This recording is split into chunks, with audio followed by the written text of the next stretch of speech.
Hello friends, I am Sailesh Bandari, Chartered Accountant, and we have Mr. Santosh Kumar, MD of TriConnect Logistics Services. Yes sir, tell me sir, what are your questions on finance? We are facing some cash flow issue. Cash flow issues in the sense எங்களோட customer வந்து எங்களுக்கு வந்து TDS detect பண்ணிடுறாங்க, but deposit பண்ணுறது வந்து லேட்டாக இருக்குது. நாங்கள் ஐடி ஃபைல் பண்ணதுக்கப்புறம் தான் ரீஃபண்ட் எடுக்க முடியுது. தென் செகண்ட் திங் வந்து பார்த்தீங்கன்னா, நாங்கள் வந்து ஃபாரினில் இருக்க எங்களோட பார்ட்னர்ஸ்க்கு பில் பண்ணுறதுனால ஜிஎஸ்டி அமௌண்ட் நிறைய அக்யூமுலேட் ஆகிடுது. ஸோ இந்த ரெண்டு இடத்துல வந்து எங்களோட கேஷ் மாட்டிக்குது. இதுலேருந்து எங்களுக்கு கேஷ் ஃப்ளோ வந்து ஃப்ரீ பண்ணுறதுக்கு ஏதாவது ஆப்ஷன் இருக்குங்களா? This is a very common problem for all entrepreneurs. First we will look at TDS. Income taxல நீங்க lower deduction certificate அது வந்து நீங்க ஆன்லைன்ல அப்ளை பண்ணலாம்.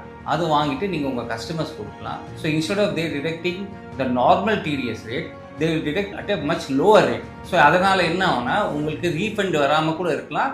And that may help you to increase your cash flow. Second one வந்து GST accumulationக்கு if you are into export or நீங்க SEZ unitsக்கு நீங்க service பண்றது இருந்தா நீங்க ரெகுலரா போய் நீங்க GST ரீஃபண்ட் கிளைம் பண்ணிட்டே இருக்கலாம். You can do monthly, quarterly also. அதனால என்ன ஆகும்னா உங்க கேஷ் ஃப்ளோ வந்து குயிக்கா நீங்க ரிகவர் பண்ணலாம். ஸோ இதனால உங்க கேஷ் ஃப்ளோ ப்ராப்ளம் சால்வ் ஆகும். So friends, to keep yourself updated on taxation, on finance matters, keep watching our channel. Thank you.